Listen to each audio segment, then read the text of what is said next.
akuntansi. Ya, saya ulangi ya. Materi yang akan kita bicarakan pada hari ini adalah akuntansi pensiun ya. Tapi menurut sudut pandang perusahaan yang memberikan insentif pensiun kepada karyawannya, bukan akuntansi untuk lembaga pensiun yang mengelola dana. Ya, kita membatasi diri pada akuntansi pensiun yang dilakukan oleh perusahaan yang mempekerjakan karyawan dan mengikutkan karyawannya dalam program pensiun. Jadi ini yang kita bicarakan. Nah, terkait dengan materi ini, ada beberapa sub pokok bahasan yang akan kita bicarakan, yaitu yang pertama adalah jenis dan karakteristik program pensiun. Ya, ini nanti ada beberapa jenis program pensiun itu. Nanti akan kita diskusikan pertama kali. Yang kedua adalah akuntansi program pensiun itu apa sih yang menjadi penekanannya. Dan yang ketiga adalah menggunakan kertas kerja atau worksheet dalam rangka melakukan akuntansi program pensiun ini. Terus yang keempat adalah pelaporan program pensiun dalam laporan keuangan. Untuk poin 3 dan 4, nanti akan kita bicarakan secara bersamaan atau secara simultan. Artinya dengan menyajikan kertas kerja, nanti langsung kita sajikan laporan laba ruginya seperti apa, dan laporan posisi keuangannya seperti apa. Jadi dalam satu slide nanti kita akan bicarakan ini, tetapi nanti slide-nya ada 3 paling enggak, yaitu terkait dengan kalau yang tidak banyak ini, masalah seperti apa, terus yang terakhir nanti kalau ada fair value dari aset yang berubah dan sebagainya. Ini yang akan kita bicarakan. Sekarang kita lihat satu persatu.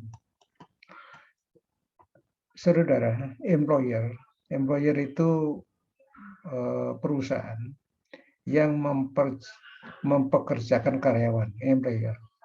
Kemudian di sini ada employee. Kalau ada current berarti employee atau karyawan yang sekarang sedang bekerja. Ya, yang sedang kerja, yang masih kerja maksudnya gitu. Nah, ini ada hubungannya kan. Jadi karyawan ini memberi jasa kepada perusahaan, kemudian perusahaan akan memberi imbalan berupa wages and salaries ya. Ini. Jadi poinnya seperti itu. Tapi di samping itu mungkin ada karyawan yang sudah retired, yang sudah pensiun. Ya. Karyawan yang sudah pensiun ini tentu tidak digaji oleh employer, tetapi ada lembaga yang namanya pension fund atau dana pensiun kalau di Indonesia ya, namanya dana pensiun. Ini menerima kontribusi atau bahasa Indonesianya yang setara adalah iuran, ya, iuran untuk pensiun nanti. Ini yang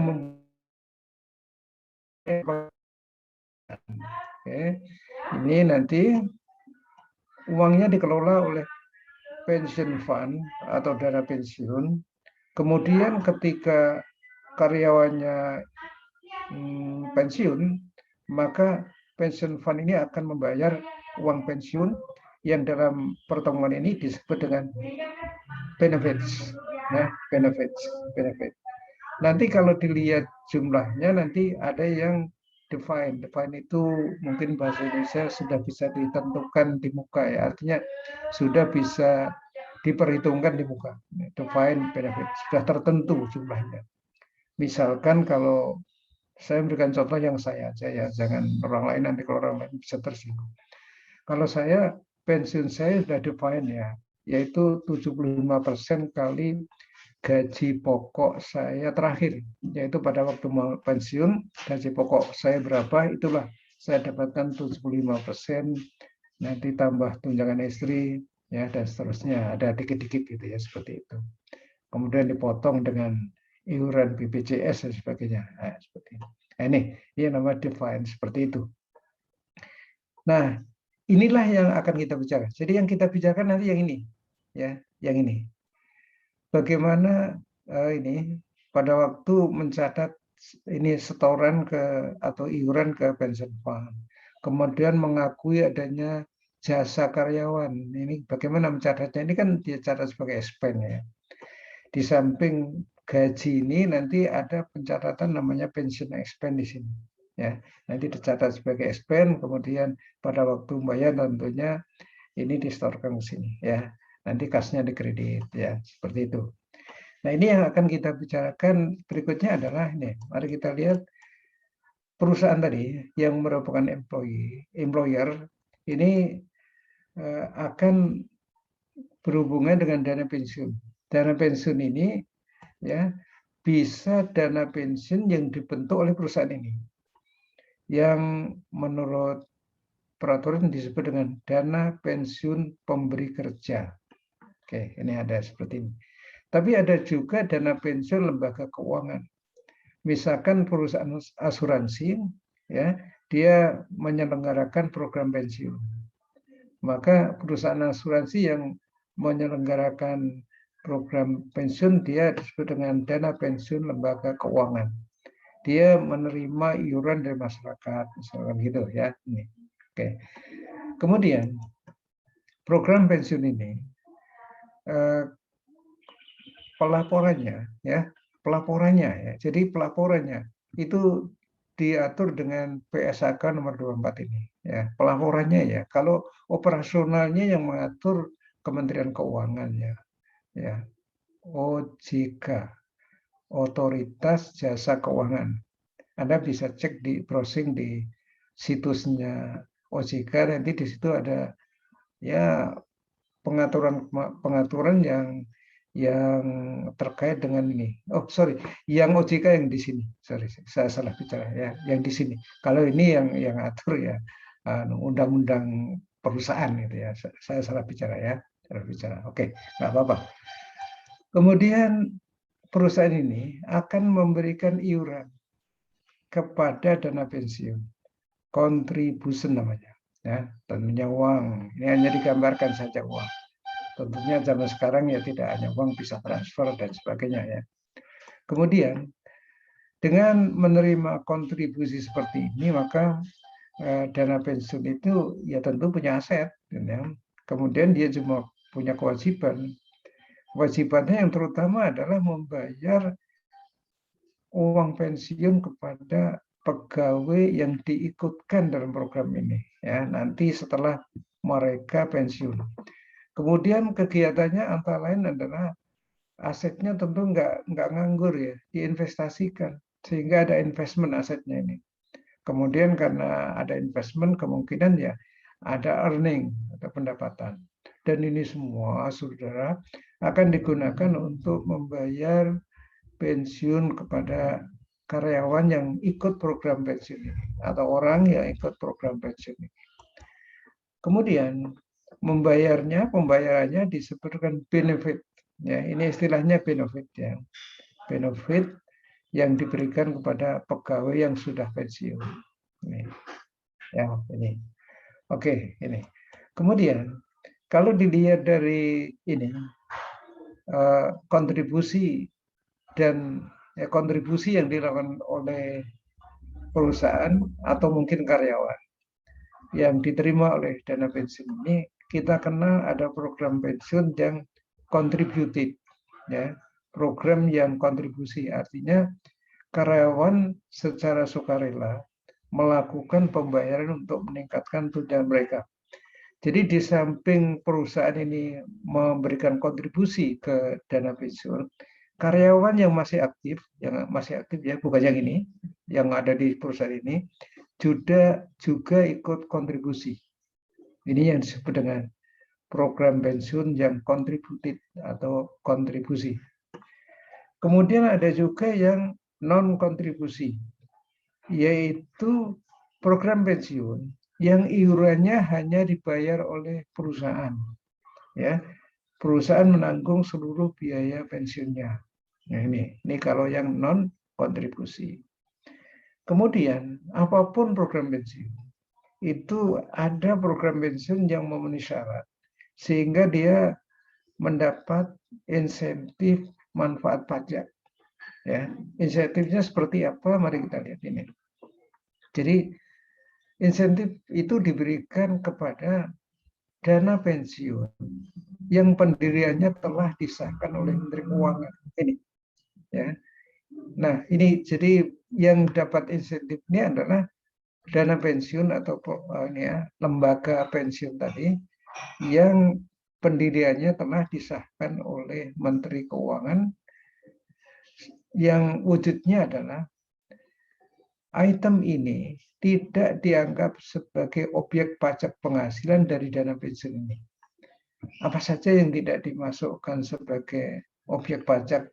Kalau tidak masuk objek pajak berarti dia tidak kena pajak penghasilan. Ya, itu yang pertama adalah iuran yang diterima atau diperoleh dana pensiun, baik yang dibayar oleh pemberi kerja maupun oleh pegawai. Tadi kan ada kontribusi ya dari perusahaan atau dari pegawai. Nah, kontribusi yang dilakukan oleh perusahaan ke dana pensiun itu bukan objek pajak penghasilan. Jadi tidak dikenakan pajak penghasilan karena bukan objek. Dan yang kedua adalah penghasilan dana pensiun. Nah, jadi dana pensiunnya kan tadi melakukan investasi.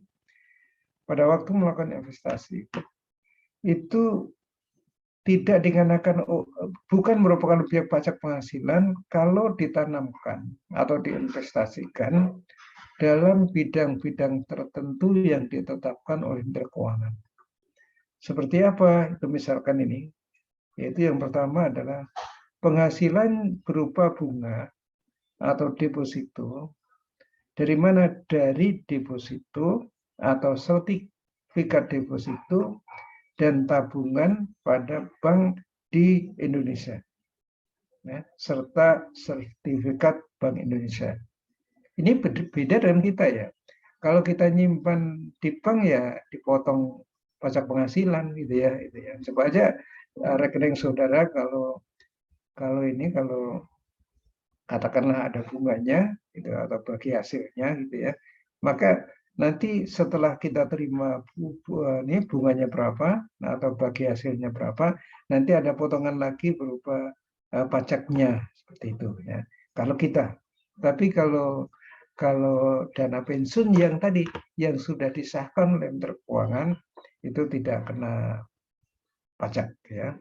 Dan yang kedua adalah bunga dari obligasi yang diperdagangkan di pasar modal. Jadi kalau dana pensiun tadi melakukan investasi pada obligasi yang diperdagangkan di pasar modal di BEI gitu ya, maka bunga yang diperoleh tidak dipotong pajak. Kemudian berikutnya adalah dividen dari saham pada perusahaan terbatas yang tercatat di Bursa Efek Indonesia.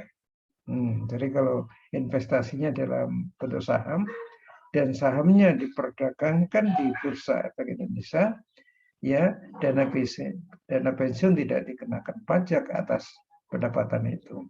Tapi untuk pendapatan yang lain yang berasal di luar ini ya kena pajak gitu. Oke. Ini terkait dengan tadi yang disebut dengan program pensiun yang memenuhi syarat, yaitu menawarkan manfaat pajak. Menawarkan itu artinya program pensiun itu menerima insentif perpajakan gitu ya, maksudnya gitu. Oke.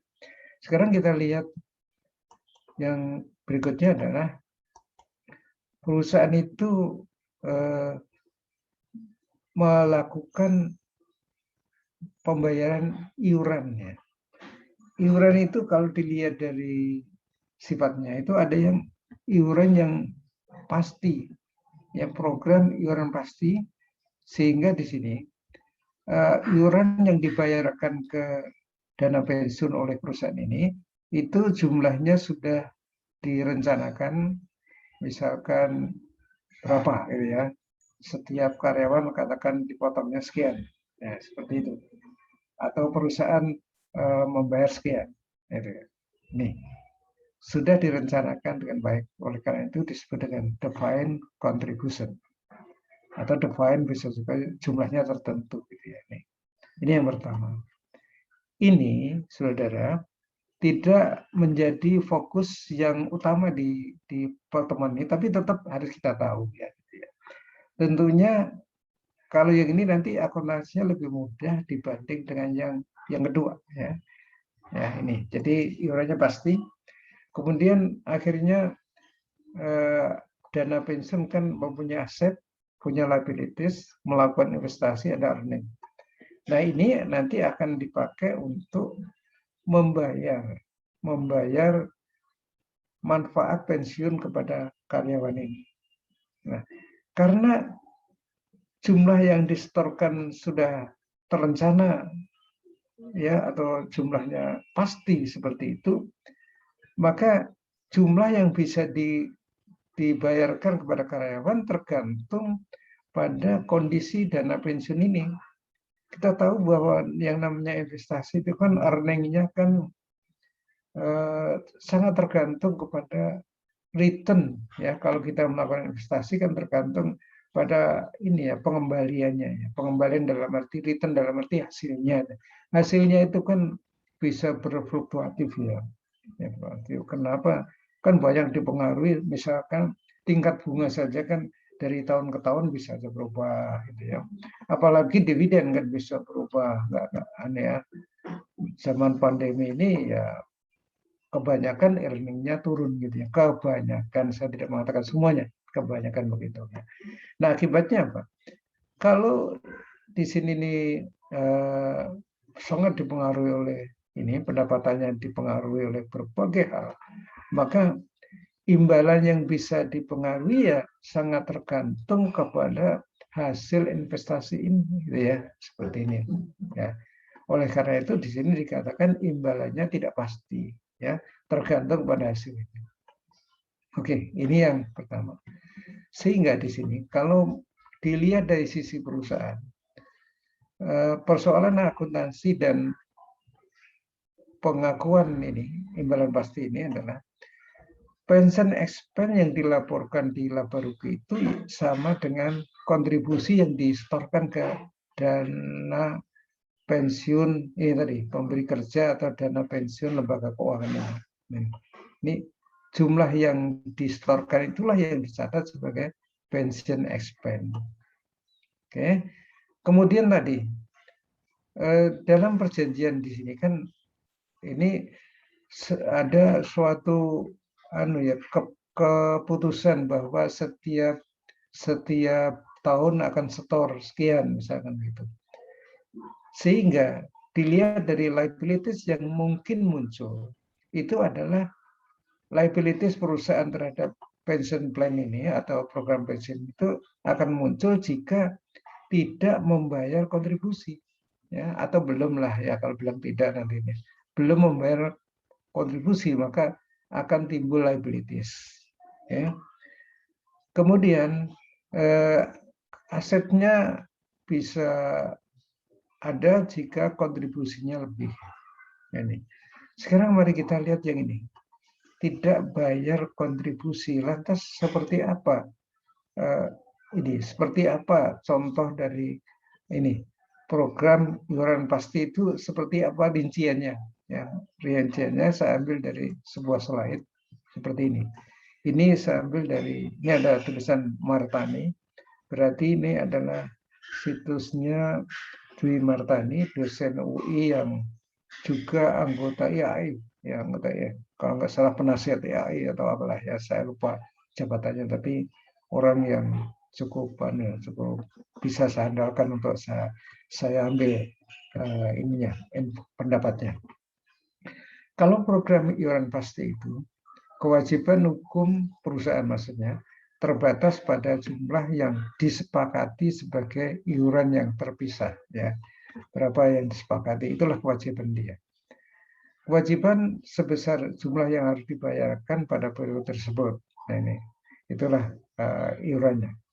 Kemudian kalau program iuran pasti risiko aktuaria itu ditanggung oleh pekerja. Aktuaria itu kayak kalau ada nanti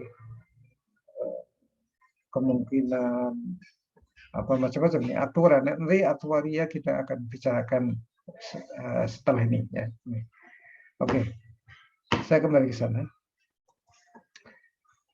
Jadi tadi adalah contohnya, ya, contoh penjelasannya. Cuma akan saya lanjutkan sedikit di sini.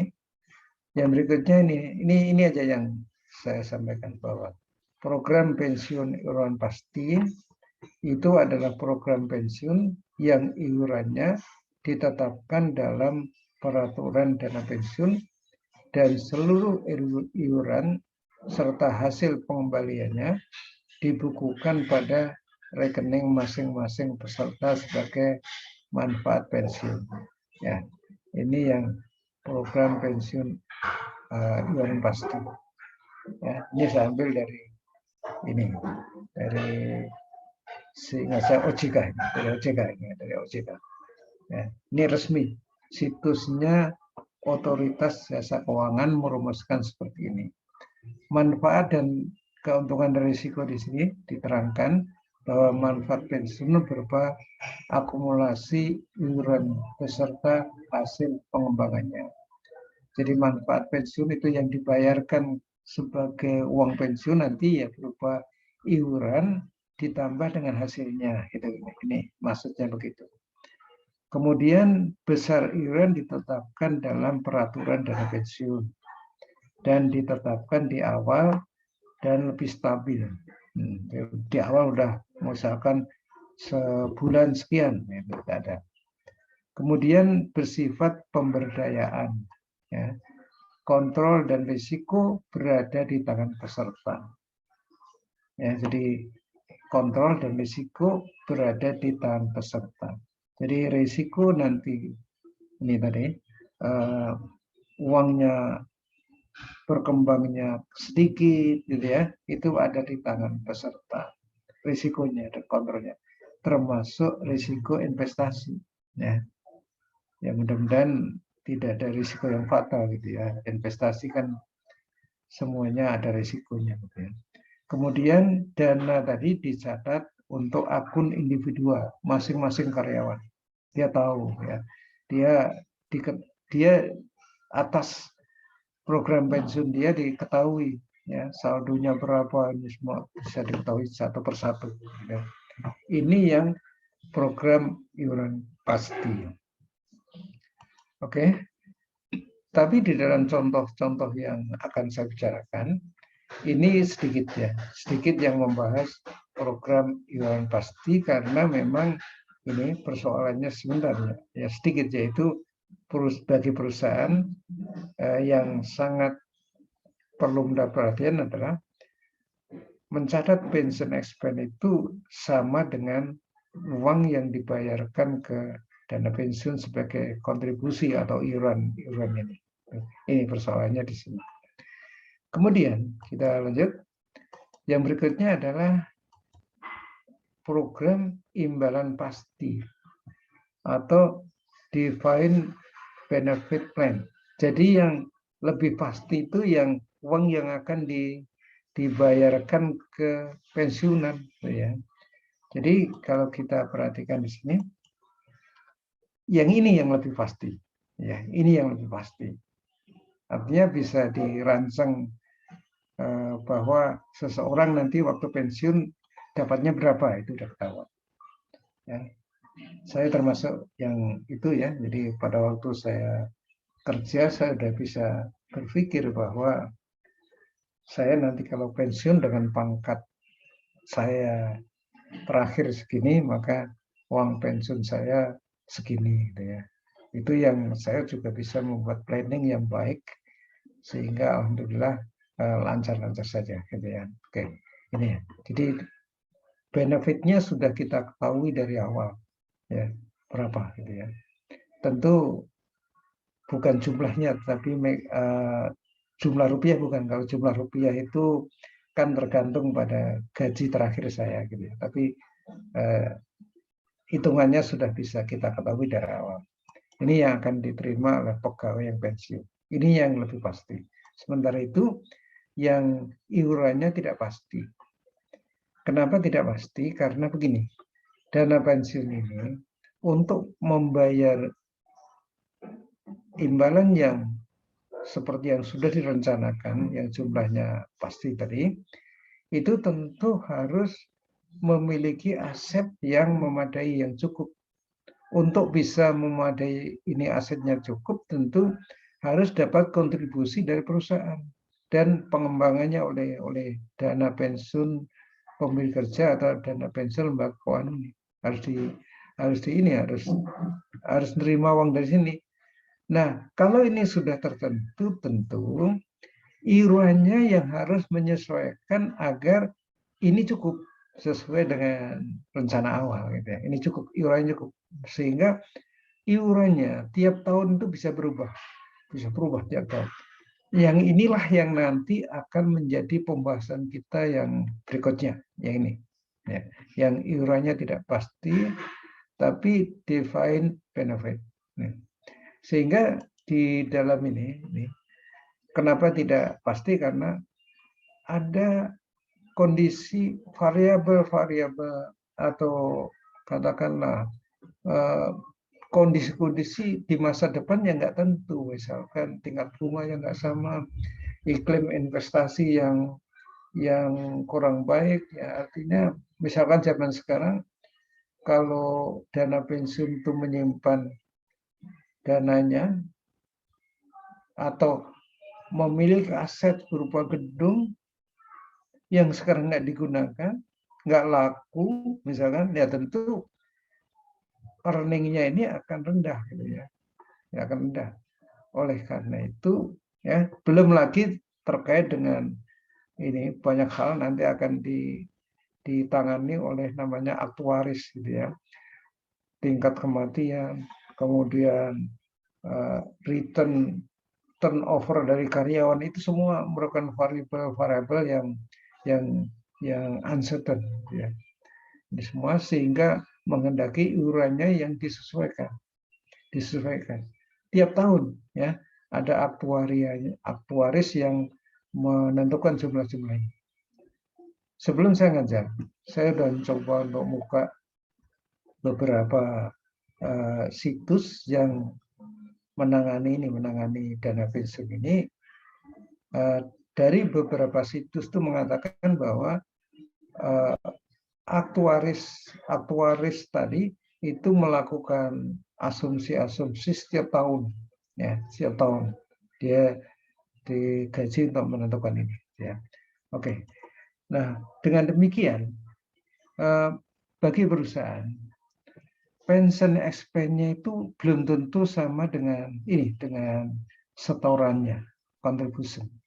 Kenapa? Nanti ada aset ini nanti akan dinilai, liabilities-nya akan dihitung fair value-nya, itu ya, seperti itu.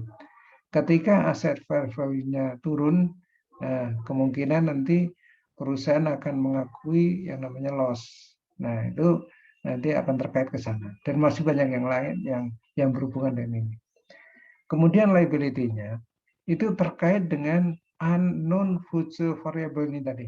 Ini. Contohnya apa nanti di slide berikutnya. Yang unknown future variable itu nanti akan dibahas oleh aktuaris, ya. Dan kita sebagai orang akuntansi tidak akan membicarakan ini. Kita nerima angka dari aktuaris saja, ya. Jadi nggak usah khawatir, nanti jangan dikira nanti Anda diminta untuk menghitung ini, enggak, ya. Kemudian aset bagi perusahaan adalah kontribusi lebih. Nanti kita lihat asetnya apa. Nah, mari kita lihat sekarang. Berikutnya adalah peran aktuaris dalam akuntansi pensiun. Ya, tapi sebelumnya coba saudara ini saya cek dulu, udah ngantuk belum? Gerak-gerak dulu ya, biar enggak ya, gerak-gerak dulu, biar mengurangi rasa stres, ya. Karena menurut yang saya ikuti di TV itu, belajar dengan Zoom itu bukan tanpa masalah, ya. Ada masalah, yaitu kejenuhan. Oleh karena itu sudah benar yang diwajibkan oleh STAN itu Zoom itu hanya 1 jam wajibnya, selebihnya pakai media yang lain. Itu sudah sinkron dengan apa yang saya dengarkan, saya saksikan penjelasan di TV terkait dengan belajar dengan Zoom ya, itu. Oke ya, jadi gerak-gerak. Tapi nanti kan Anda mau kuliah lagi ya, nanti kuliah lagi pakai Zoom lagi gitu ya. Itu kalau orang yang nggak bisa ini menggunakan dengan tepat nanti bisa kita agak kurang nyaman gitu ya. Oleh karena itu coba digerak-gerakin dulu ya supaya Anda tidak jenuh ya. Baik, saya juga gerak-gerak tadi sebentar. Nah, sekarang kita masuk ke materi lagi yaitu terkait ini. Nah, sekarang kita bicara peran aktuaris dalam akuntansi pensiun. Aktuaris itu ahli aktuaria gitu ya. Dulu ada sekolahnya di STAN dulu ya. Ini sekolah swasta gitu ya. Ini belajarnya agak sulit ya. Menurut pernyataan dosen saya dulu yang ngajar akuntansi keuangan menengah, yaitu aktuaris itu lebih sulit daripada belajar akuntansi. Ya. Maksudnya belajar aktuaria itu lebih sulit dari belajar akuntansi. Tapi oke lah, kita nggak mau banding-bandingin, tapi yang jelas kita harus hargai peran ini dan kita tidak masuk ke sana. Nah, sekarang apa peran dari aktuaris dalam akuntansi pensiun? Yang pertama adalah membuat prediksi tingkat kematian karyawan, pergantian karyawan. Jadi karyawan itu bisa ganti ya. Jadi banyak karyawan yang bekerja sekian tahun, keluar, pindah lagi, bekerja di tempat lain lagi, begitu. Ada seperti itu. Saya nggak mau mencari contoh yang lain. Saya punya saudara juga begitu. Dia kerja di perminyakan gitu ya. Di Indonesia saja, di Jakarta aja 2 kali dia pindah gitu ya. Kemudian dia pernah pindah ke Australia dan sekarang dia pindah sampai pensiun di Arab Saudi gitu ya. Jadi seperti itu. Nah, ini namanya turnover. Dia nampaknya memanfaatkan ini. Nih, jadi kalau dia sudah bekerja sekian tahun, ya, nanti dia akan dapat uang pensiun. Kalau mengundurkan diri dapat pensiun. Terus dia mengundurkan diri dapat pensiun sekian. Terus di tempat yang baru setelah sekian tahun dia dapat pensiun berapa, ambil lagi. Ya seperti itu. Itu contoh yang saya contohkan ya masih ada keluarga. Sekarang tinggalnya di Arab Saudi. Gitu ya. Seperti itu. Nah, kemudian berikutnya adalah frekuensi pensiun dini seperti tadi. Ya, tadi, oh ya ini tingkat bunga dan pendapatan. Tingkat bunga ini kan bisa berubah-ubah ya. Tapi inilah aktuaris akan mencoba untuk memprediksi. Ya, ini prediksi semua. Yang namanya prediksi ya belum tentu sesuai persis gitu ya. Tapi dia ada ilmunya bagaimana prediksi. Ya. Kemudian tingkat pendapatan, frekuensi pensiun dini, gaji masa depan. Artinya gaji karyawan itu ke depannya bagaimana. Nanti ada contoh menghitungnya tapi sederhana. Dan faktor-faktor lain yang diperlukan untuk melaksanakan program pensiun tadi. Ya, ini. Jadi ini semua dihitung oleh namanya aktuaris. Kemudian yang kedua adalah menghitung berbagai pengukuran pensiun yang mempengaruhi laporan keuangan. Seperti kewajiban pensiun. Kalau kewajiban pensiun berarti mempengaruhi laporan posisi keuangan pembaca.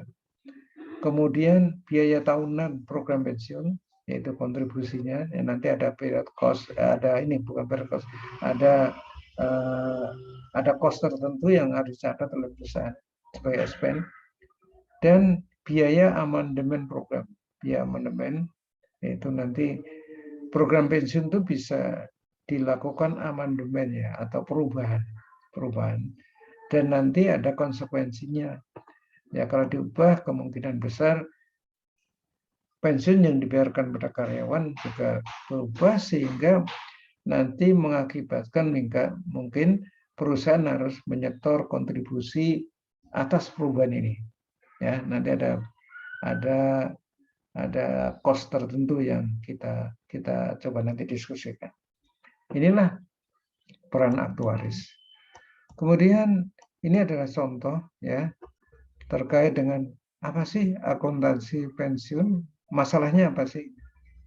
Dua pertanyaan yang dibahas dalam akuntansi pensiun, yaitu yang pertama adalah berapa jumlah liabilitas pensiun yang harus dilaporkan dalam laporan keuangan. Tentu kalau liabilitas ya akan dilaporkan di laporan posisi keuangan atau neraca. Dan yang kedua adalah berapa beban pensiun untuk periode tersebut. Kalau beban berarti nanti dilaporkan di laporan laba rugi atau income statement atau comprehensive income. Ya, oke. Inilah persoalan yang sehingga sebenarnya akuntansinya ini aja. Ya, tapi ada hitungannya. Oke. Nah, sekarang jika kita lihat ini mengukur liabilities ya ini mengukur liabilitas pensiun itu ada caranya, ada 3 kemungkinan yang ini. Yaitu kita akan present value, jadi liabilitas pensiun ini, hutang pensiun bagi perusahaan, itu merupakan present value dari expected cash flow. Yang semuanya itu dihitung oleh aktuaris, yang tadi saya ceritakan pada slide sebelumnya. Yang menghitung itu aktuaris, bukan kita, gitu ya. Nanti pada waktu ujian juga dikatakan nanti ya ini sesuai dengan diskusi kami di grup itu nanti di ujian ya sudah ditentukan berapa expected cash flow-nya itu ya. Jadi itu enggak ditanyakan cara menghitungnya. Tetapi secara konsep ya ada tiga kemungkinan ya. Yang pertama adalah untuk vested benefit program ya. Apa itu vested? Mari kita lihat di sini. Vested employees adalah pegawai perusahaan yang telah memenuhi kriteria tertentu yang ditetapkan perusahaan, misalkan masa kerja dan tingkat kinerjanya, terutama masa kerja. Saudara, nanti kalau saudara menjadi pegawai negeri, jangan punya kesimpulan. Begitu saudara sudah dapat SK, CPNS ya atau PNS, otomatis saudara berhak pensiun. Tunggu dulu belum. Nunggu vested dulu. Ya, vested dulu. Vested itu setelah masa kerja saudara mencapai sekian tahun. Ya. Saya lupa berapa tahunnya, tapi ada. Ya. Anda boleh browsing ya kalau dianggap informasi itu relevan gitu ya. Oke. Ini. Jadi kalau yang ini, jadi yang dihitung adalah vested benefit obligation. Ini adalah benefit atau uang pensiun yang akan dibayarkan untuk vested employees. Jadi employee atau karyawan sudah memenuhi ini, ya, vested employee sudah memenuhi kriteria ini. Karena ini adalah present value, tentu diprediksi berapa nanti uang yang akan dibayarkan ini. Pakai menggunakan current salaries, jadi gaji tahun yang bersangkutan. Kalau kita sedang menghitung liabilities pensiun tahun 2021, maka yang dipakai untuk menghitung berapa pensiun pegawai tertentu itu adalah dengan menggunakan gaji karyawan tahun 2021. Ya nanti tentunya ini aktuaris yang tahu, ya tentu gajinya kan bisa naik itu. Sampai saat ini kita sepakat untuk tidak diminta menghitung ini gitu ya. Itu urusannya si aktuaris ya itu. Ini yang namanya vested benefit obligation. Kemudian yang berikutnya adalah accumulated benefit obligation, sekali lagi dalam rangka menghitung liabilitas pensiun bagi perusahaan atau employer tadi, yaitu yang kedua accumulated benefit obligation. Kalau yang ini yang dihitung adalah benefits for non-vested employees at current salaries. Kalau di bukunya Giso ini ya, ini sebenarnya sama ini. Yang dimaksud adalah yang dihitung di sini ya benefit untuk non-vested, termasuk yang vested ya, tapi menggunakan current salaries. Ya. Terus ada satu lagi yaitu defined benefit obligation. Kalau yang ini, yang dihitung present value-nya adalah benefit atau manfaat pensiun atau uang pensiun yang akan dibayar kepada siapa? Kepada vested and non-vested employees at future salaries. Kalau ini adalah current salaries, kalau ini future. Kalau future itu adalah salaries pada saat karyawan yang bersangkutan pensiun, ya. Oke, gitu ya. Nah, kalau ini contohnya saya nggak mau contoh orang lain supaya tidak tersinggung. Saya pada waktu pensiun, ya,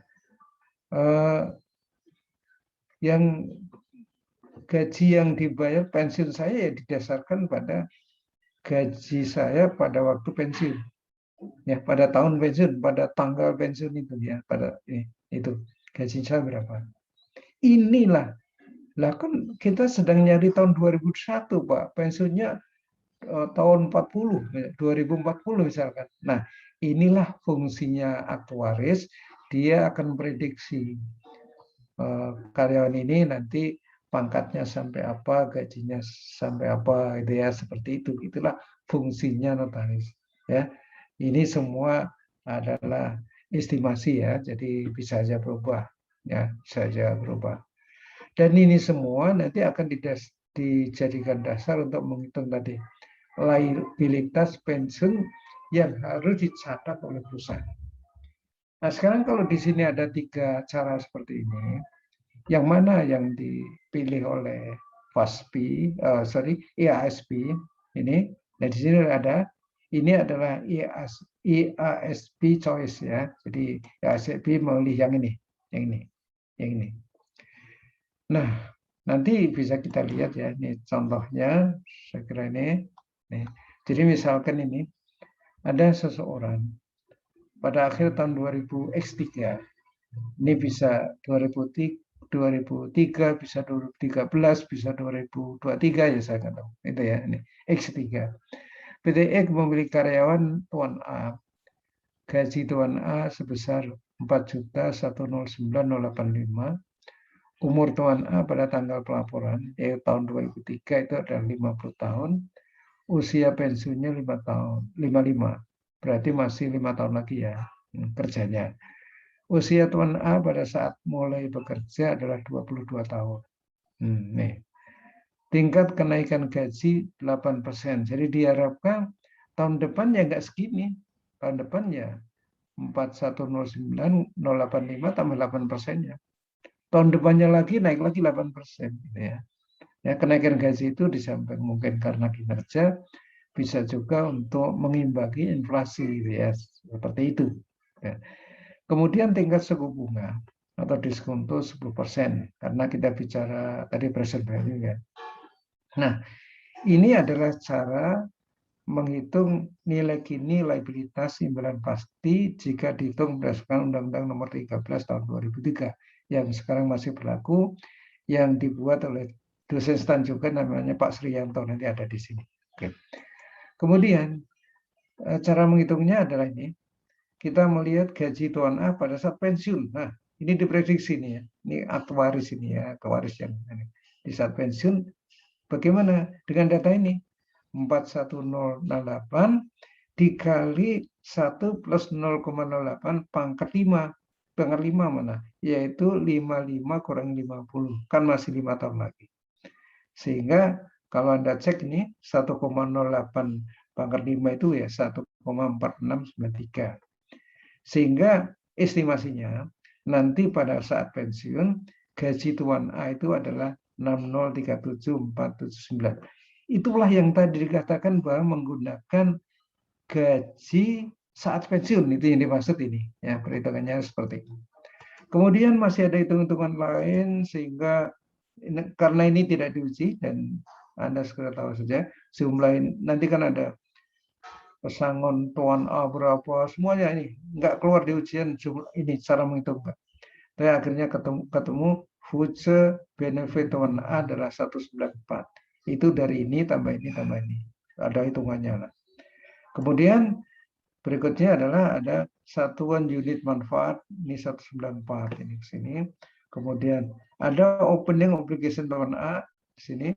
Ini dikali dengan 50 min 22. Apa ini? Ya, 50 min 22 berarti ini masa kerja dari saat bekerja sampai sekarang. Ini ya, ini. Kan sekarang umurnya 50. Dia mulai bekerja 22. Berarti ini adalah masa kerja yang sudah dilalui. Nah ini artinya apa? Ini artinya dalam menghitung ini kan pada waktu bekerja dia yakin belum vested mestinya baru pertama kali di sini ya seperti ini. Jadi ini bisa simpulkan bahwa perhitungan ini mengacu pada yang ini tadi, yang ini ya ini.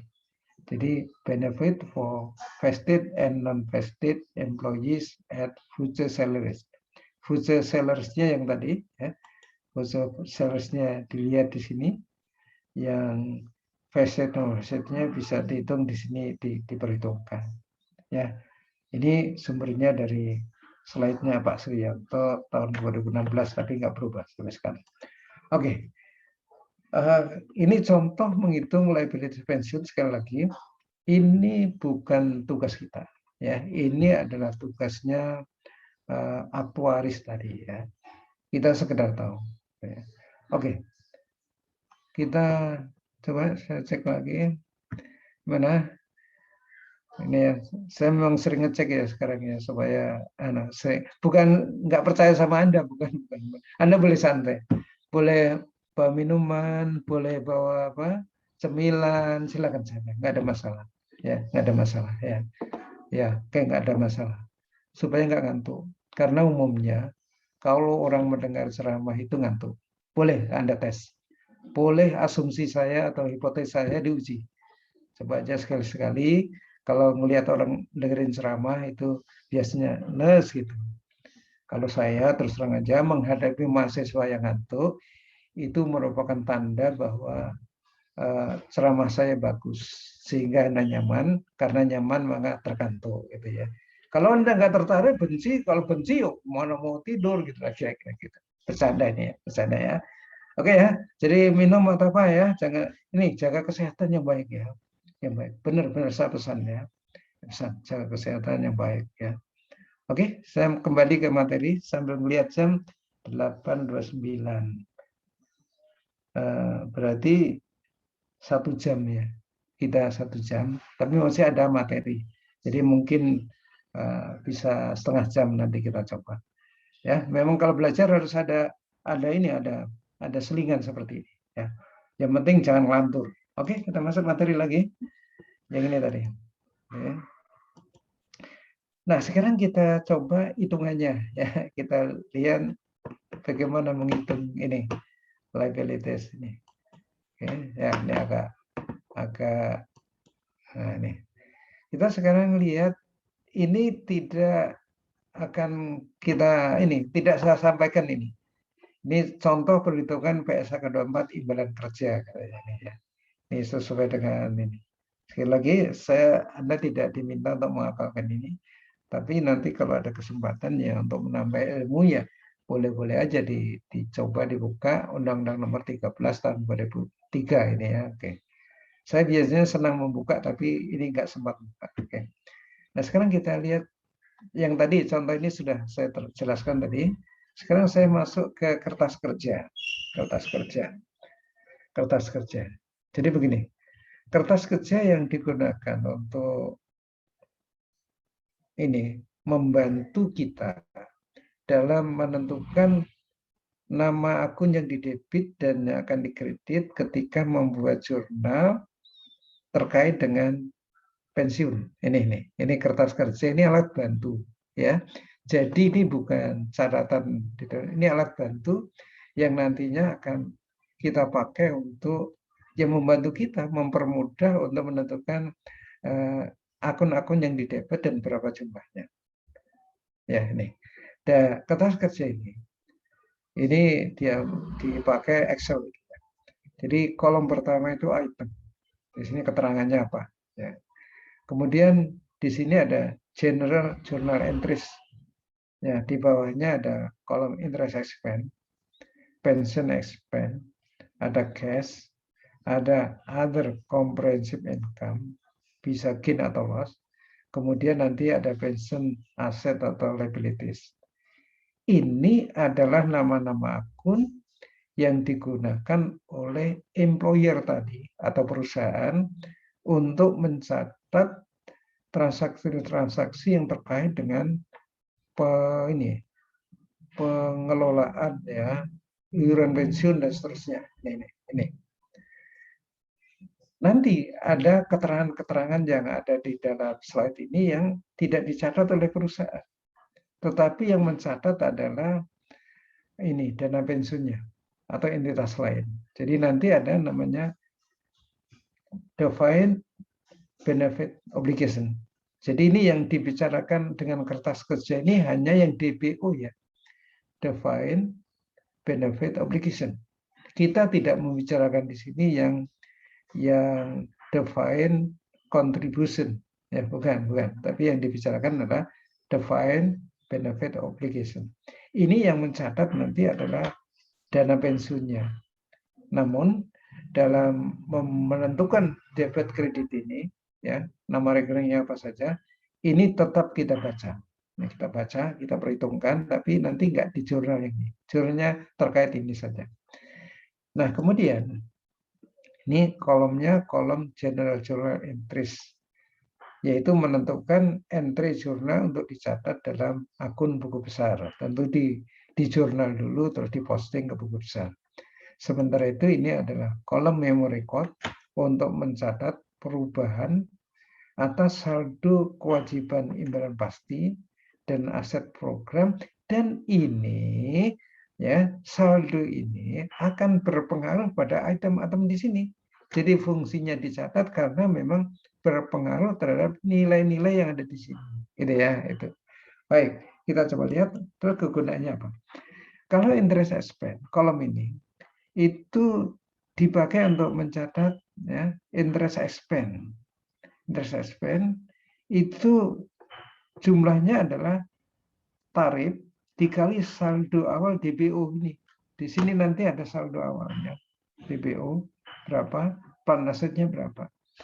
Kalau DBO itu akan dipakai dasar untuk menghitung interest expense. Tapi kalau plan aset, yang ini ada saldo awal, akan dipakai dasar untuk menghitung interest revenue-nya. Kalau tarifnya sama, maka besarnya expense dan revenue tergantung pada dua angka ini. Kalau angka ini sama, ya tentu expense sama revenue sama, gitu ya, seperti itu. Oke. Tapi kalau dua ini berbeda, tentu expense-nya nanti berbeda untuk interest expense ini. Oke. Kemudian yang kedua adalah pension expense. Ini adalah untuk mencatat annual service cost, ya, yaitu yang current service cost, dan yang kedua adalah past service cost. Ya.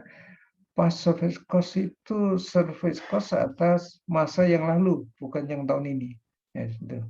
Ini munculnya bisa karena pertama kali dibentuknya dana pensiun, bisa juga karena dana pensiun sudah jalan dilakukan amandemen untuk yang past service cost ini. Kemudian ini kas itu untuk mencatat kontribusi iuran yang dibayarkan ke dana pensiun. Kalau ini sudah pasti kredit ya, karena selalu setor ke sini gitu ya. Dari contoh-contoh begitu karena isinya adalah membayar kontribusi, berarti ini kasnya kredit.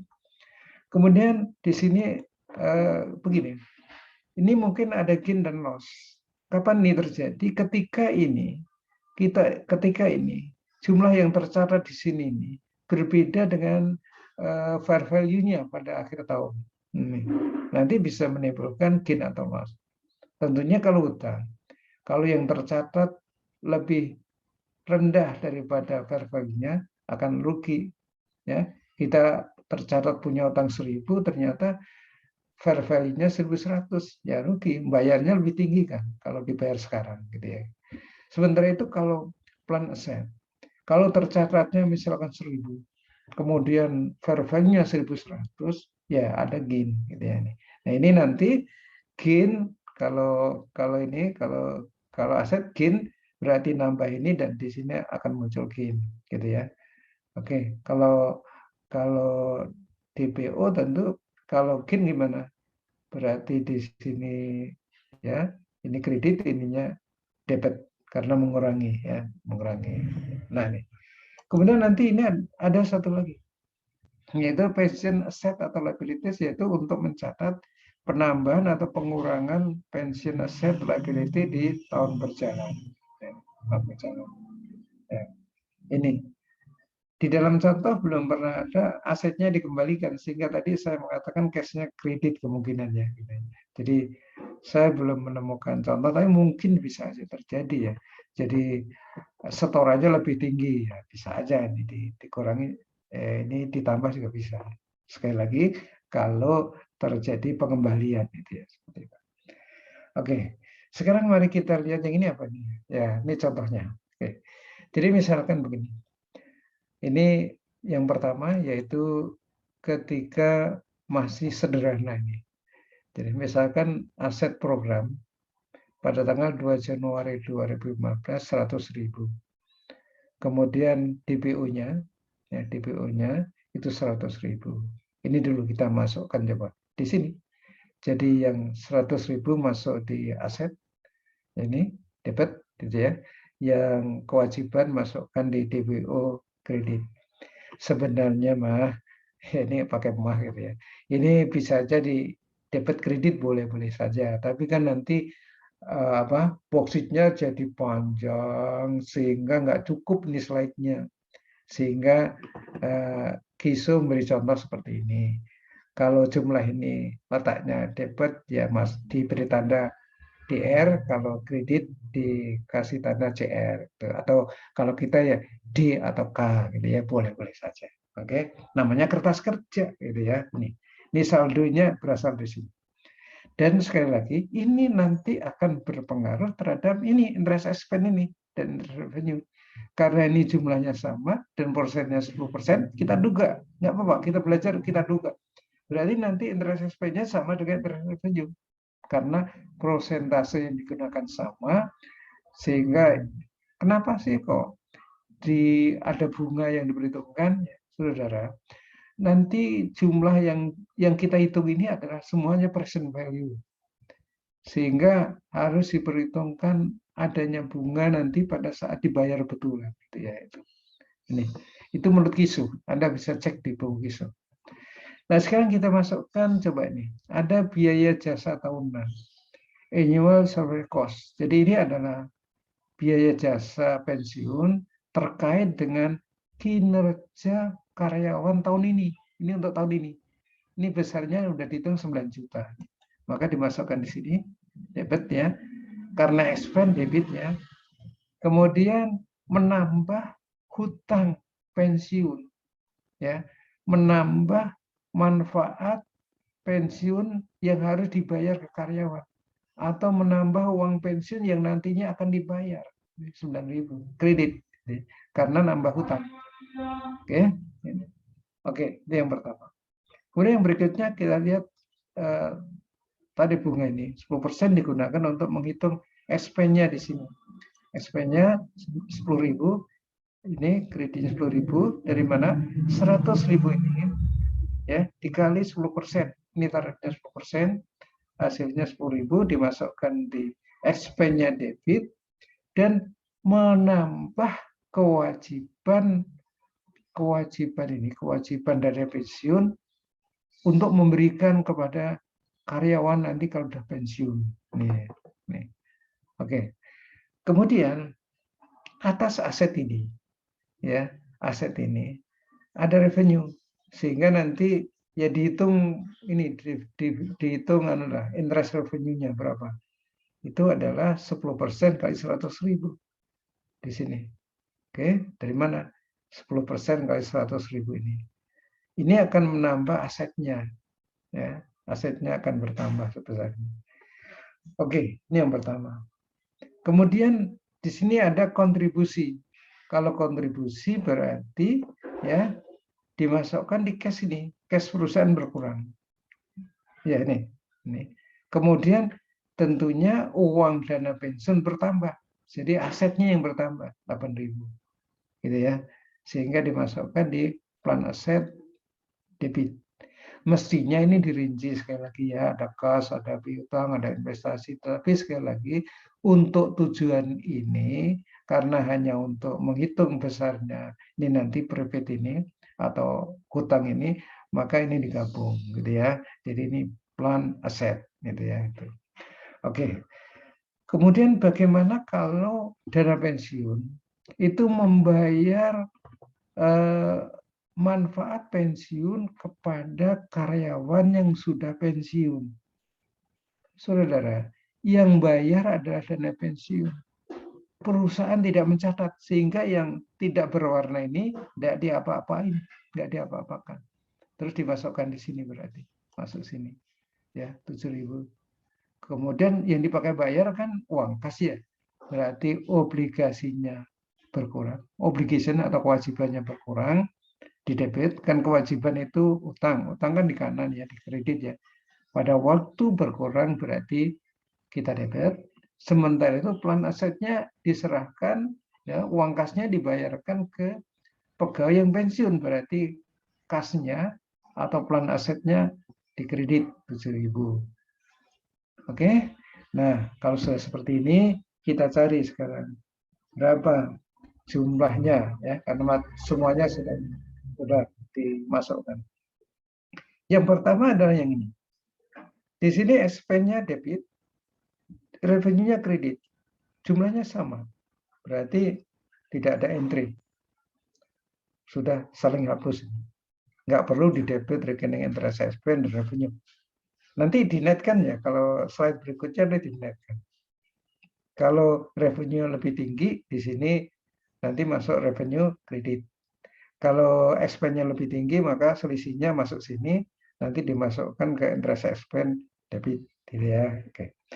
Sekarang mari kita lihat yang kedua. Annual pension expense. Hanya ada satu ini, berarti masuk sini. Kemudian cash-nya, 8.000 kredit. Nah, sebenarnya untuk menentukan ini berapa, debit atau kredit, ya tinggal nih, lihat aja ini. 9.000 ini kan debit. 8.000 kan kredit.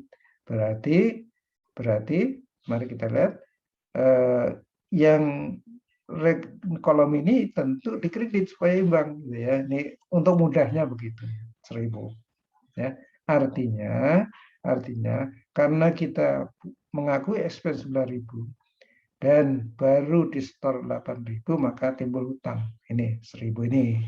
Ini logika berpikirnya begitu. Tetapi 1.000 ini sebenarnya bisa dicek dengan cara apakah benar plan asetnya ini dikurangi dengan ini menimbulkan ada hutang 1.000 enggak? Coba mari kita lihat.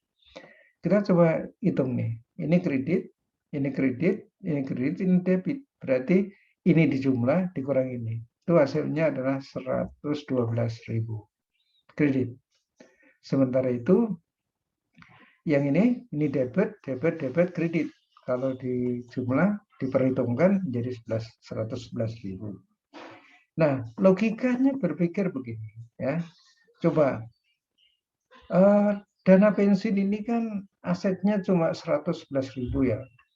Sementara itu kewajibannya 112.000. Maka perusahaan harus nombok 1.000 ini. Ini ya.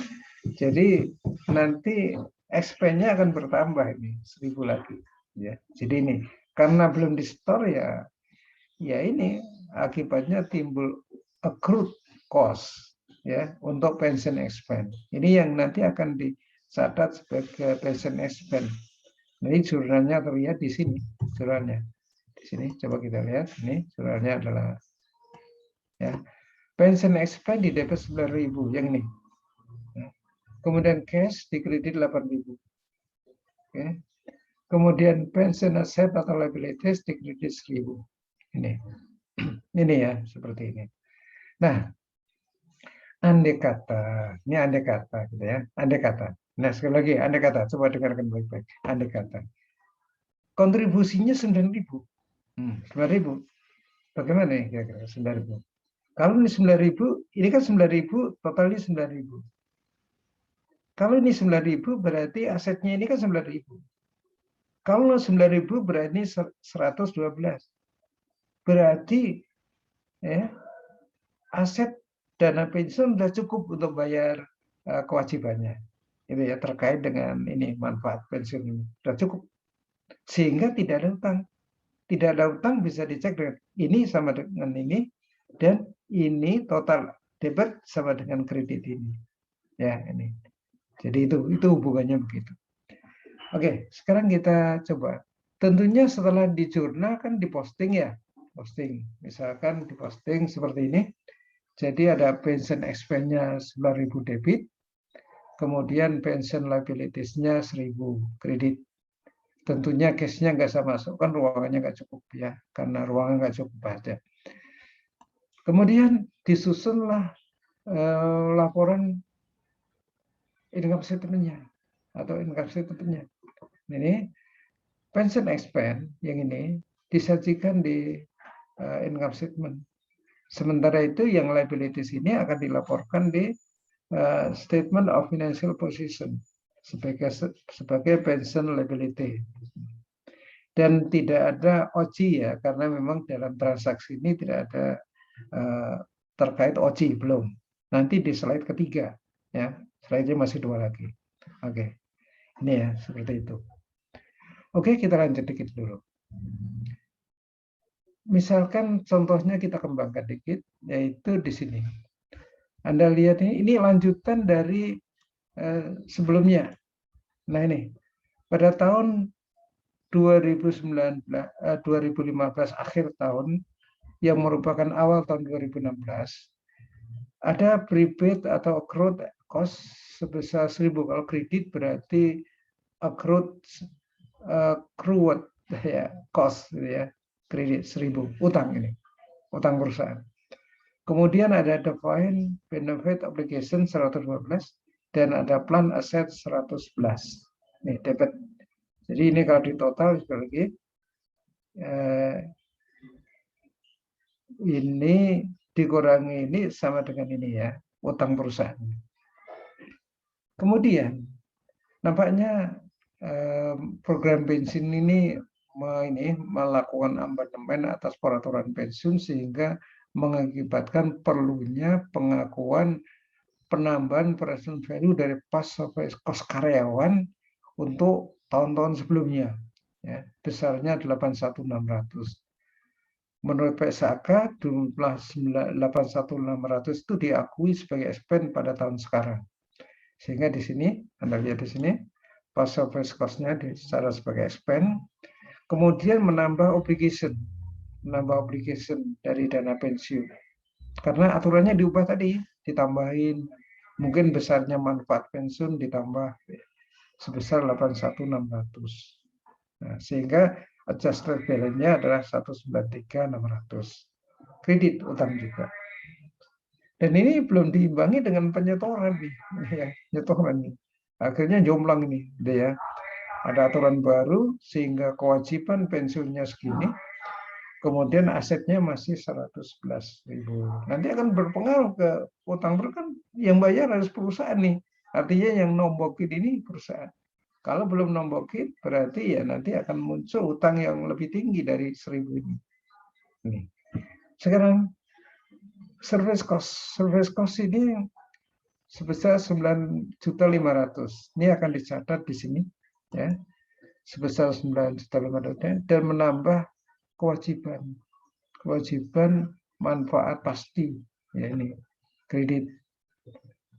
Oke, sudah. Kalau itu baru dihitung expense-nya. Interest expense dihitung dari sini. Jadi 193.600 kali 10%-nya akhirnya 19.360 di buku besar di worksheet 03 di belakang dibuang. Ya, 19.360 debit dan menambah kewajiban manfaat pastinya 19.360. Kemudian interest revenue-nya dihitung dari sini. Nah, ini beda nih. Ya, ini adalah 11.100. Dari mana? 10% kali 111 juta. 11.100 ini ditulis di sini dan menambah asetnya dana pensiun. Ya, 11.100. Ya. Kemudian ada kontribusi. Ini kontribusi. Kontribusinya 20.000 itu akan mengurangi kas perusahaan dan menambah plan asetnya dana pensiun. Ini debit, ini kredit. Kemudian pembayaran benefit yang ini berapa nih? 8 juta. Ini yang bayar adalah dana pensiun. Sehingga di sini dimasukkannya mengurangi hutang dana pensiun dan mengurangi asetnya. Debit, kredit. Oke. Nah, setelah itu baru kita hitung nih. Ya.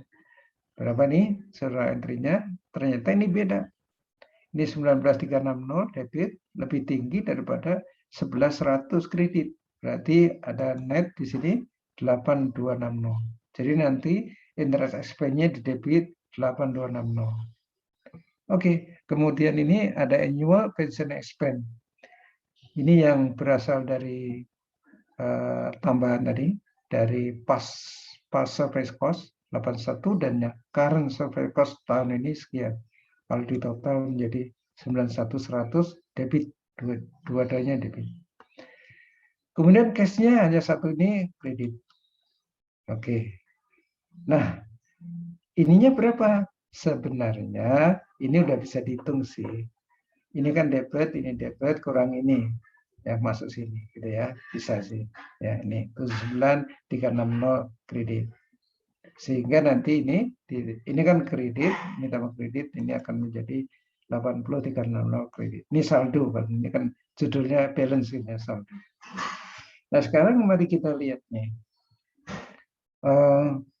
berapa kewajiban ini, kewajiban manfaat pensiun, yaitu 112, udah ada di sini kan. Ini ditambah ini, tambah ini kurang ini. Itu hasilnya adalah 214.460. Sementara itu yang sisi plan aset, ini debit, debit, debit, kredit. Diperhitungkan sehingga 134.100. Ya, saudara, kalau saudara perhitungkan ini dikurang ini, mestinya ya sama dengan ini. Coba, benar nggak? Ini 460 kurangi 100, 360, terus 214 kurangi 134, 4-nya jadi 0, satunya 8. Nah, ya betul ya gitu ya. Jadi kalau ini dikurang ini harus sama dengan saldo ini. Oke. Pak, izin Pak. Gimana? Izin itu nanya yang 112 juta sama 111 juta tadi dari mana ya Pak? Dari tahun sebelumnya. Ya, dari tahun sebelumnya. Saya klik tahun sebelumnya ya. Nanti balik lagi sini ya. Coba ingat-ingat 112, 111 sama 1000. Coba ya. Coba saya klik balik ya. Ya, semuanya perhatikan biar nih. Nah, ini dia. Ini ada 112, 111 sama 100. Ini berasal dari balance tahun 2015 ya. Ini kan Januari, sekarang jadi akhir tahun ini ya, akhir tahun 2015. Akhir tahun 2015 yaitu ini mestinya ya ini kan jadi saldo kan, jadi saldo di sini. Ini menjadi saldo tahun 2016 awal ya. Coba ingat-ingat 1000, 112 sama 111. Benar nggak? Coba kita lihat. Ya. 1000 ya. 112, 111. Bisa dipahami ya, Mbak ya? Ya, bisa Pak. Makasih ya Pak. Yes, semua. Oke, kita ini tentu nggak saya ulangi lagi ini. Nah, begitu ya. Kalau ada pertanyaan disampaikan saja supaya tidak terlalu jauh gitu ya. Oke. Nah, setelah dibuat worksheet, sekali lagi worksheet ini hanya alat bantu. Bentuknya kita sendiri yang buat. Ya, contohnya ini tadi. Ya, contohnya ini tadi saya terangkan. Namanya bentuknya ini kan sebenarnya namanya cash itu kan bisa debit kredit ya. Bisa aja sih mau dibikin 2 kolom, sisi kiri kanan. Tapi nanti akibatnya ini bisa bisa jadi panjang gitu ya. Plan aset juga terdiri dari beberapa ini. Ya, tapi kan hanya untuk menentukan jurnal ini sebaiknya ya seperti ini saja, tidak rumit maksudnya gitu. Oke, ini kertas kerja. Sekarang bagaimana jurnalnya? Jurnalnya diambil dari ini baris jurnal entry, ya, yang di kolom yang tidak ada warnanya. Nah, ini yang tadi kalau saya bikin slide ini yang no fill ini tidak ada ini. Berarti yang di debit adalah ini ya, ini sama ini kredit ya. Yang dikredit ini sama ini ya. Nama rekeningnya di atas ini. Sehingga jurnal yang dibuat adalah pension expense 91.100 dari mana nih? Ini. Pension expense dari kolom ini barisnya 91.100. Kemudian interest expense 8260 diambil dari kolom interest expense ini 8260. Kemudian di sini cash dikredit 20.000 diambil dari kolom expense baris jurnal entry ini 20.000. Kemudian pension asset liability 79360 itu diambil dari kolom prepaid atau accrued expense ini yang barisnya adalah yang journal entry. Bukan yang total ini adalah total akhir. Ya gitu, yang ini itu 9. Selanjutnya kan diposting ya. Kalau diposting pension expense-nya 91.100. Ya, ini tentu karena Anda juga harus tahu bahwa pension expense itu kan akun nominal ya. Tahun lalu kan ada expense juga itu kan sudah ditutup ya, sehingga saldo rekening pension expense pada awal tahun sudah 0.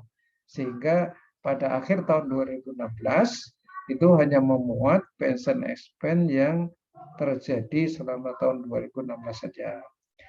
Kemudian ada interest revenue dari sini ya, nih 8260. Kemudian ada cash kredit ya, ini tadi ya dari sini sorry, ini 20.000. Dan pension liability semula 1.000. Oke, ini 1.000 atau 1 juta ya karena nolnya dibuang. Kemudian ada lagi adjustment pada akhir tahun 79.360. Jadi seperti ini maksud ini sehingga saldonya menjadi 80.360 sama dengan ini semua ini. Nah, berdasarkan buku besar dan jurnal worksheet ini tentu urutannya dari sini. Kita susun laporan ini laporan ini laba ruginya, yaitu pension expense-nya dilaporkan 91 dari mana ini. Kemudian interest expense 8260 ini. Oke, kemudian gain nggak ada ya. Other comprehensive income nggak ada. Kemudian ada di statement of financial statement ya, statement of financial position. Sorry ini salah ketik ya. Position kemarin nggak ketahuan di kelas ini ketahuan ya. Ya, statement of financial position itu ada pension liability sebesar 80.360 dari mana ya? Liability dari sini. Saya pura-pura dari mana ya pelan-pelan dari sini ya. Kemudian tidak ada akumulatif OCI, memang belum pernah ada OCI. Slide berikutnya nanti ada OCI. Ya itu. Ya itu. Gimana? Bisa dipahami nggak ya? Bisa. Oh ya yang mana? Coba siapa? Nanya? Iya ada yang nanya. Ya, saya masih belum mengerti yang di tabel-tabel biaya jasa tahunan itu maksudnya perusahaan membayar biaya jasa atau bagaimana, kemudian kontribusi pendanaan pensiunnya bagaimana. Jadi kolom yang birunya itu loh Pak, maksudnya apakah nanti biaya jasa tahunan berarti perusahaan itu membayarkan ke perusahaan pensiun sebesar itu atau bagaimana penjelasan di yang di kolom biru itu Pak, service cost, yang service cost dan sebagainya. Service cost ya. Service cost ya. Oke. Oke. Yang service cost yang berarti yang ini ya. Sama yang ini ya. Mas? Ya. Ya, Itu. yang ini ya. Jadi begini. Kalau ada karyawan itu bekerja, berarti dia kan memberikan jasa. Atas jasa yang diberikan itu, perusahaan memberikan imbalan. Oke, imbalannya ada yang current yang dibayar sekarang, dan ada yang akan dibayarkan nanti setelah dia pensiun. Oke ya. Yang dibayarkan pada saat pensiun itu nilainya ini 9.500 ini, sehingga akan dicatat sebagai expense di sini ya, dan diperhitungkan sebagai kewajiban pensiun nanti di sini ya, defined benefit obligation. Itu maksudnya. Kalau gajinya nggak masuk sini ya, ini hanya kewajiban perusahaan untuk membayar manfaat pensiun karena dia sudah bekerja tahun ini. Ini yang tahun ini saja. Ini. Tentu karyawannya kan belum tentu hanya satu, totalnya ini 9.500. Itu. Yang ini bisa dipahami nggak? Coba. Mudah-mudahan bisa dipahami. Jadi ini sekali lagi, ini merupakan imbalan yang diberikan oleh perusahaan kepada karyawan nanti pada saat mereka pensiun. Karena dia bekerjanya tahun ini dalam rangka matching cost dengan revenue, maka imbalan yang akan diberikan pada saat mereka pensiun itu akan dicatat sebagai expense, gitu ya. Nah, ini sebesar 9.500. Gitu. Ini mudah-mudahan ini bisa dipahami penjelasan saya. Ya, oke. Gimana Mas? Bisa membantu nggak? Izin Pak, jadi service cost itu kewajiban perusahaan membayar manfaat pensiun tahun ini, jadi semacam kewajiban yang akan dibayarkan nantinya saat pensiun ya Pak? Betul sekali, ya betul sekali, ya ini, ya betul sekali.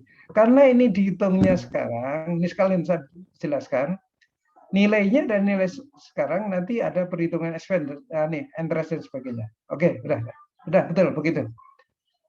Terus kayaknya satu itu ya, yang ganjel ya. Ada lagi nggak tadi yang ditanyakan? Berarti service cost ini nantinya dibayarkan oleh perusahaan ke mana Pak? Ke perusahaan pendanaan pensiun tadi? Atau disimpan ke mana? Iya. Nanti ini akan dibayarkan ke ini, ke perusahaan ini, perusahaan bukan perusahaan ya, dana pensiun. Dana pensiun. Tetapi membayarnya adalah coba contribution ini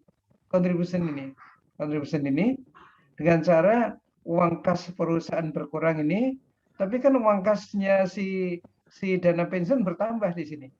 Ini pas bayar ini. Jadi sebenarnya ini merupakan pembayaran sebagian dari ini, sebagian juga mungkin ini gitu loh ya. Kan ini cuma 9.500, yang dibayarkan 20.000. Jadi intinya yang dibayar ke dana pensiun adalah ini. Nah, pengaruhnya bagaimana? Pengaruhnya adalah uang kas perusahaan berkurang, tapi uang milik dana pensiun bertambah. Nih, ya. Jadi ini hutangnya dana pensiun bertambah dengan 9.500 diikuti dengan bertambahnya aset ini, gitu ya, aset ini. Sehingga nanti diharapkan dana pensiun bisa bayar, gitu. Gimana? Mudah-mudahan bisa dipahami ya. Mudah-mudahan. Ini memang sulit sih. Oke. Lagi, silakan. Ya. Ini Pak, Gimana? Yang di situ berarti perusahaan kenapa mengakui interest expense, Pak? Kenapa perusahaan mengakui interest expense? Ya. Ini bisa dilihat di bukunya Diso ya, bahwa nanti ini kan yang akan dibayarkan ke karyawan itu adalah pada saat pensiun. Sehingga karena jumlah-jumlah ini adalah present value-nya, maka perlu diperhitungkan bunga. Ya, jadi karena punya hutang maka ditambah hutang itu dengan bunga sehingga nanti pada saat pensiun pas gitu ya, pas. Gimana ya? Angka-angka ini menunjukkan present value. Sementara itu yang dibayarkan nanti itu tidak sebesar ini, ya, lebih dari itu sehingga harus diperhitungkan bunga. Ya, bunga itu diakui oleh perusahaan sebagai spend, tapi bagi dana pensiun itu nanti akan menambah kewajiban untuk dibayarkan ke karyawan nanti. Ini bunganya kan gitu. Tapi juga karena punya asetnya juga ada perhitungan bunganya juga karena masalah present value itu, Mas. Ini sepengetahuan saya begitu berdasarkan bukunya Kiso. Ya, bukunya Kiso. Halamannya berapa? Nanti coba kalau kurang jelas nanti saya lihat lagi, mungkin setelah hari Jumat nanti bisa saya jelaskan lagi yang ini. Ya. Kalau memang kurang jelas, saya ambilnya dari buku Kiso ya. Gitu. Oke, gitu ya Mas ya. Oke. Tapi intinya karena present value, ini present value dan yang akan dibayar future value, maka baik aset maupun liabilities-nya diperhitungkan adanya bunga dengan tarif yang sama. Gitu ya, seperti itu sebenarnya. Kalau di buku Kiso ngomongnya begitu. Oke, gimana? Dan sebagainya. Kesimpulan interest tadi karena perbandingan nilai sekarang dan kewajiban itu nantinya Iya. Itu yang bisa saya tangkap dari penjelasan Kiso. Ya, itu yang bisa saya tangkap dari penjelasan Kiso seperti itu. Jadi kesimpulan Mas sudah sama dengan pikiran saya gitu. Oke? Ya, oke. Ada lagi enggak ya? Apa? Ini udah jam 9.08 masih ada waktu ya. Saya ada satu lagi slide ya. Oke, kita lanjut gerak-gerak dulu sebentar ya. Nih, oke.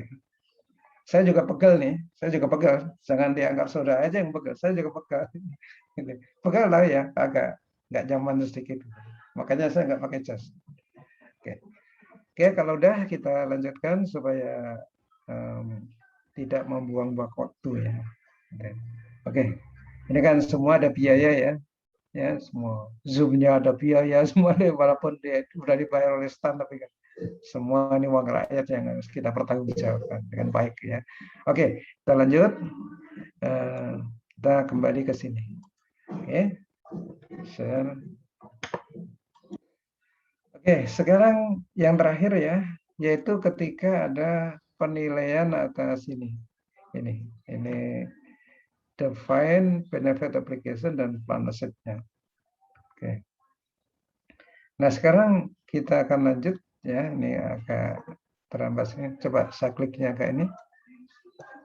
Ya, baik. Saudara, ya. Sekarang kita tambah lagi dengan ini. Ini ada tambahan di sini, yaitu ada perubahan asumsi aktuarial sehingga DBO-nya menjadi 265 ya. Ya, kalau di present value-nya segitu. Kemudian yang kedua di sini ada pengembalian aktual. Ini pengembalian artinya return-nya. Oke, nanti saya jelaskan satu persatu. Nah, mari kita lihat ya. Tadi ada yang nanya saldonya dari mana? Ini berasal dari tahun 2016 ya. Sekarang kita masuk ke tahun 2017. Ya, di dalam contoh ini yaitu contoh yang sudah dibuat oleh koordinator dosen dan ini digunakan seluruh mahasiswa STAN. Ya. Nah, setelah saldo awal kita masukkan ke dalam kertas kerja ini dan Anda boleh cek ini sama dengan saldo akhir tahun 2016. Service cost-nya ya ini 13 juta ini kita masukkan di annual pension expense 13.000. Nah, ini diakui sebagai expense perusahaan dan akan menambah kewajiban memberikan manfaat pensiun kepada karyawan nanti. Dan ini akan dipertanggungjawabkan oleh si dana pensiun. Kemudian karena tidak ada yang lain, maka langsung interest expense-nya dihitung dari sini, yaitu 21446, sarannya sama dengan tadi, yaitu 10% kali 214460, itu menjadi 21446. Nolnya dibuang 3, masukkan di sini. Dan dimasukkan menambah kewajiban. Ya, ini karena masalah present value tadi. Kemudian berikutnya atas aset ini, nih, dihitung revenue-nya. Ya, di sini ya hasilnya adalah 13.410. Ini. Oke. Sama dengan tadi. Kemudian perusahaan melakukan kontribusi, ya. Kontribusinya 24.000, berarti cash perusahaan berkurang, kemudian asetnya dana pensiun bertambah. Ini bertambah. Kemudian berikutnya adalah ada benefit yang dibayar. Yang bayar adalah dana pensiun sehingga tidak dicatat perusahaan, hanya saja nanti akan berpengaruh terhadap kewajiban dan asetnya. Itu yang kenapa kita buat gitu ya, perhitungan di sini. Nah, ini 10.500 mengurangi kewajiban dana pensiun dan mengurangi juga aset dari dana pensiun. Seperti ini. Sekali lagi, ini tetap dicatat karena nanti kita akan menentukan di sini accrued expense ini dasarnya adalah salah satunya karena ada perbedaan ini dengan ini kan gitu. Oke. Berikutnya, nah ini dia saudara. Ini saya klik balik. Sekarang saya akan bicara aset loss.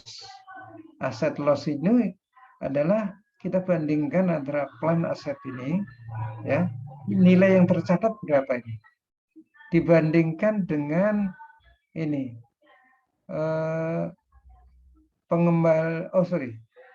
bukan itu. Sekali lagi, di sini kan ada interest revenue ya, interest revenue 13.410 yang sudah menambah aset, maksudnya gitu ya. 13.410 ini sudah kita perhitungkan menambah aset. Padahal, nih kata-kata saya tolong nih, kita sudah menambah plan aset 13.410. Padahal return atau hasil yang sesungguhnya yang diterima oleh dana pensiun 12 juta, gitu ya. Ini tadi kan hitung-hitungan karena present value tadi ya, yang 13.410 tadi. Padahal return atau hasil investasi yang benar-benar diperoleh hanya 12 juta. Berarti ini kelebihan dong, gitu. Nah, kelebihan. Oleh karena itu dihitung dulu. Ya, ini akan dicatat sebagai loss, ya. Kalau loss berarti debit ya. Kalau loss itu kan mengurangi modal sehingga dicatat si debit. Kemudian ini ngoreksi ini, gitu ya, ngoreksi ini sehingga dicatat di sisi kredit, gitu ya, kredit. Nih, dari mana angkanya? Yaitu 13.410 yang ini ke sini dikurangi dengan yang diterima beneran, yaitu 12 juta rupiah. Nih, sehingga selisihnya 1410.000, nolnya dibuang 3, taruh di sini. Ini ya, nih. Ini yang namanya asset loss. Ya, nih. Kemudian yang kedua adalah kita akan hitung liability loss. Nah, kewajiban ini kan menurut yang tercatat oleh kita dengan menggunakan salah satunya ada penambahan 10% tadi ya. Ini ya. Ini kan menurut perhitungan kita. Tapi kenyataannya di sini dikatakan ada perubahan asumsi aktuarial sehingga DBO, Definite Benefit Obligation, menjadi 265. Berarti ini harus disesuaikan nih. Dari saldo ini menjadi 265. Salahnya gimana? Kita hitung dulu. Ya, mari kita lihat, hitung dulu. Ini berapa nih? Ini kredit, debit. Berarti ini, ya coba di sini ada 214 460, ini kurang 6 ya, masih kurang lagi ya. Ini katakanlah kurang 60 ya. Ditambah 13.000 ini ditambah 21446 ya, dikurangi 10.500 hasilnya 238.406. Ya. Ini nilai yang tercatatnya. Tetapi estimasi aktuaris itu 265. Berarti utang kita menurut aktuaris lebih tinggi daripada yang tercatat. Maka ada loss. Loss-nya berapa? Kenaikan ini dari sini ke sini. 26594. Berarti dicatat di sini, klik ya. 26 ini. Jadi liabilities-nya ditambah, kemudian ya obligation-nya ditambah, kemudian di sini gain atau loss-nya debit ya. Loss berarti ada loss debit dan liabilities-nya kredit. Oke. Baik, itu. Nah, sekarang berapa jumlah ini? Ya, kita lihat jurnal entry-nya berapa. Ini 21, ini 13. Debitnya lebih tinggi, berarti sini debit nih. Ya, ini debit nih. Ya, nanti, oh iya, sorry. Ini belum saya jumlah tadi. Ini kalau ini ditambah ini menjadi 265 ya. Ini, coba itu juga dihitung. Oke, ini kita lihat 8036. Oke, terus yang ini 13. Yang ini 24 kredit. Yang ini dijumlah itu adalah 28004 debit. Oke, nah ini dia. Nah, mari kita lihat sekarang ini 25040. Dari mana nih 25040? Oke ya. 25040 itu bisa dilihat, cara nyarinya bisa juga sih. Ini debit, ini debit, ini debit, ini kredit. Berarti debit ini tambah debit ini tambah debit ini kurang ini, ketemu ini. Bisa juga begitu. Ya. Nih, baru dihitung. Tapi bisa juga ini dikurang ini, taruh di sini, baru ini dibandingkan ini kurang berapa. Nah, itu juga bisa. Ya, mana yang menurut Anda yang enak, yang mana terserah. Namanya kertas kerja terserah. Sekali lagi saya ulangi, 25040 itu bisa dihitung dengan cara ini debit ditambah debit kurangi kredit ini taruh sini. Bisa juga 265 kurang ini selisihnya taruh sini, baru ini bandingkan ini kurangnya taruh sini. Nah, itu bisa. Nah, oke. Nah, sekarang mari kita lihat bagaimana laporan jurnal dulu. Ya, jurnalnya adalah dilihat dari kolom jurnal entry ini ya, tapi baris yang jurnal entry ini. Interest expense di debit 8036 ini, pension expense di debit 13.000 ini, kemudian loss di debit 28004, kemudian cash di kredit 24.000, kemudian pension asset atau liabilities di kredit 25040. Ini jurnalnya. Kemudian jurnal ini akan diposting. Ada rekening yang saldo akhirnya akan berubah, yaitu untuk pension liabilities. Ya, pension liabilities.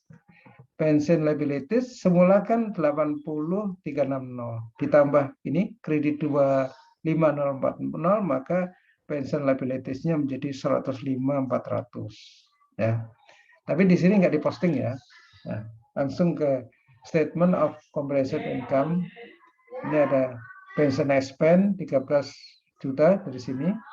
Kemudian interest expense 8036 dari sini. Kemudian ada loss ya, termasuk bagian dari comprehensive income.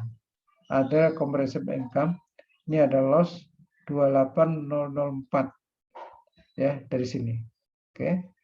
Kemudian tentunya setelah dilaporkan di sini kan ditutup ya, dipindahkan ke accumulated OC ya, elemen OC. Tapi jurnal juga tidak disamakan.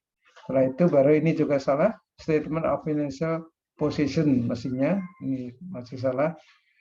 Sehingga yang disediakan pertama adalah liabilities yang 105.400 dari mana nih?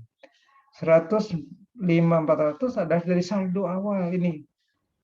Saldo awal kan ada di rekening tahun lalu ditambah dengan 25.040.000 ini. Sehingga saldonya menjadi 105.400 ini dilaporkan. Kemudian di sisi equity ada accumulated OC tapi loss yaitu 28.040 sama dengan ini ya.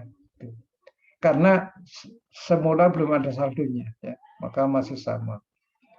Ya, saya kira itu yang bisa disampaikan dalam pertemuan ini karena slide sesudahnya sudah saya jelaskan.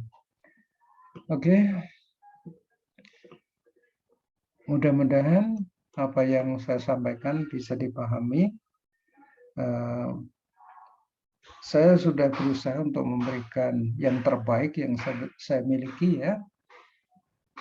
Saya sudah berusaha memberikan yang terbaik. Selebihnya terserah pada Anda. Ya.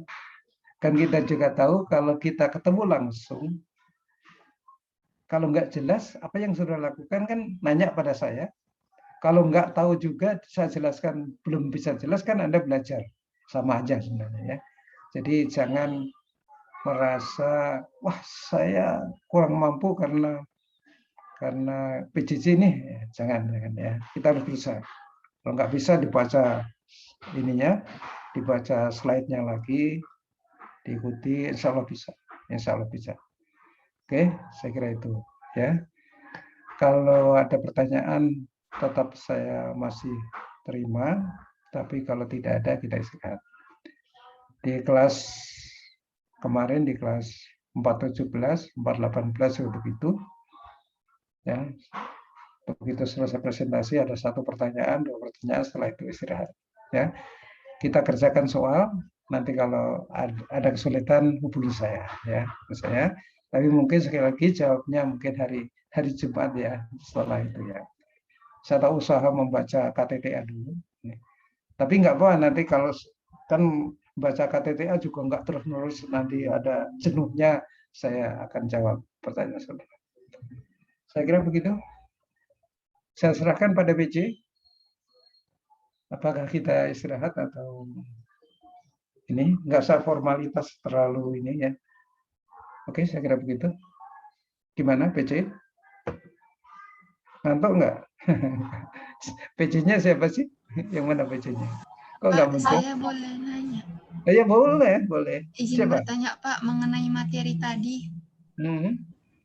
Yang tentang interest revenue itu kan kalau di bagian dari perusahaan dia kalau misalnya kita jurnalkan berarti cash terhadap interest revenue. Itu arahnya mau dibawa kemana ya Pak? Itu mau diberi kenapa di dana pensiun itu dia dijadikan aset, itu analoginya seperti apa ya Pak? Maaf saya kurang mengerti. Iya. Oke. Pertama kali yang harus dipahami, coba mana tadi ya? Oh ya berarti harus. Slide terakhir itu Pak, yang tadi Ya, yang oke. barusan. Ya oke. Ya, ini sepengetahuan saya itu memang tidak ada aliran uang yang masuk dan keluar gitu ya. Tidak ada aliran kas terkait dengan interest expense dan revenue itu hanya suatu perhitungan karena ini adalah semuanya present value gitu ya. Padahal yang akan kita bayar adalah nanti jumlah yang sesungguhnya. Oleh karena itu ada perhitungan interest ini. Gini, tidak ada aliran uang masuk pembayaran cash dan ini terkait dengan interest expense dan revenue, tapi itu hanya untuk perhitungan nilai-nilai defined obligation karena ini present value-nya dibanding dengan waktu bayar nanti.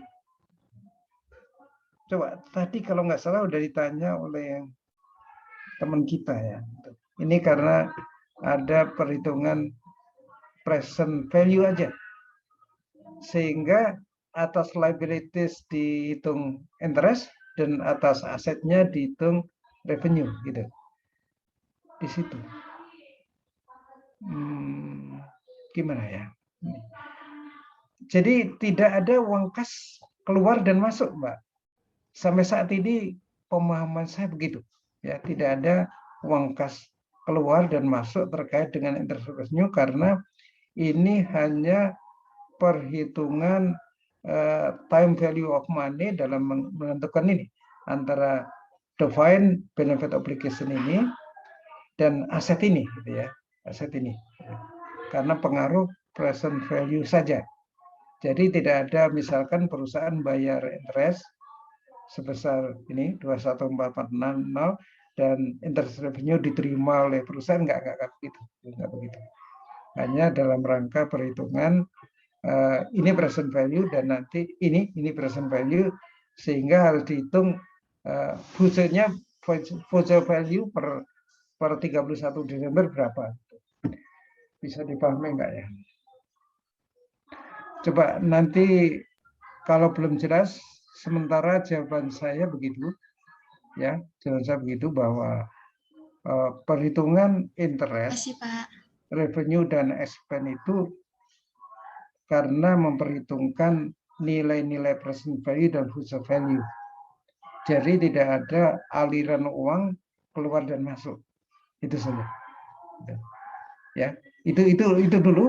Nanti saya coba tak cari sumber yang bisa menjelaskan lebih detail sehingga saya di bukunya Kiso belum lengkap membicarakan ini ya, ini. Tapi saya coba cari, tapi sekali lagi kalau untuk 3 hari ini saya belum bisa. Gitu ya Mbak ya? Mbak siapa? Iya Pak, baik Pak. Terima kasih Pak. Iya, oke. Mbak Nelly ya, ya oke. Saya kira itu. Oke. Tanya Pak. Ya, siapa? Farhan Ya. Pak, kalau misal ada dana lembaga dana pensiun yang gagal bayar, itu ada pengaruhnya nggak Pak? Lembaga pensiun yang gagal bayar. Gagal bayar, ya waduh. Saya belum siapkan sampai sana, gitu ya. Tentu harus dibacanya di peraturannya, di peraturannya. Jadi di peraturan dana pensiun itu seperti apa? Tapi yang jelas kalau ya saya nggak bisa memberi ini, nanti saya coba kita cari ya, Kalau gagal bayar gimana? Ya. Oke. Perusahaan tanggung jawabnya sampai mana? Tapi entitasnya terpisah. Ya, secara logika, secara hukum, ini dulu jawaban sementara secara hukum, kan ini perusahaan, di sini ada dana pensiun kan gitu ya. Dana pensiun ada 2. Yang pertama yang lembaga keuangan. Kalau lembaga keuangan, kalau ada gagal bayar, ya itu risikonya lembaga keuangannya, gitu ya. Selesai, perusahaan sudah selesai. Tetapi kalau lembaga keuangannya adalah dana pensiun pemberi kerja. Nah, di sini tentu karena entitasnya terpisah ya. Kan dibentuk entitasnya, ada lembaga sendiri gitu ya. Tentu tanggung jawabnya ada di dana pensiun sebenarnya kalau hanya logika itu. Ya, logika itu akan jawabannya itu. Tapi sekali lagi sebagai dosen saya nggak mau berhenti sampai situ. Tapi karena itu belum tak pelajari dengan seksama, nanti kalau memang berbeda dari yang saya ucapkan, nanti akan saya sampaikan belakangan. Ya, oke ya. Itu ya. Jadi sekali lagi kalau lembaga pensiunnya ada 2 tadi ya, Mas ya. Lembaga pensiun yang dibuat oleh perusahaan, ya, walaupun entitasnya terpisah, ya, artinya dia lembaga sendiri, gitu ya. Yaitu. Terus yang kedua adalah yang asuransi tadi. Kalau perusahaan asuransi tentu tanggung jawabnya sudah ada di perusahaan asuransi, gitu ya. Sementara itu kalau yang ini gimana, gitu ya. Tapi dengan melihat bahwa itu lembaganya terpisah, entitasnya sudah terpisah, ada badan hukum sendiri, maka yang tanggung jawab mestinya lembaga itu, gitu ya. Di situ ya. Kan bahkan kan bisa aja perusahaannya udah menjalan ya. Terpisah lah, intinya terpisah, gitu ya. Tapi sementara gitu jawabannya ya Mas ya. Oke, Pak. Terima kasih. Ya, oke. Ada lagi nggak? Kalau nggak ada, nggak usah dipaksa. Nih, kita kalau nggak ada, kita akan tutup, ya. Saya hitung sampai 5 aja. Kalau nggak ada pertanyaan berarti nanti pertanyaan pakai WA aja, ya.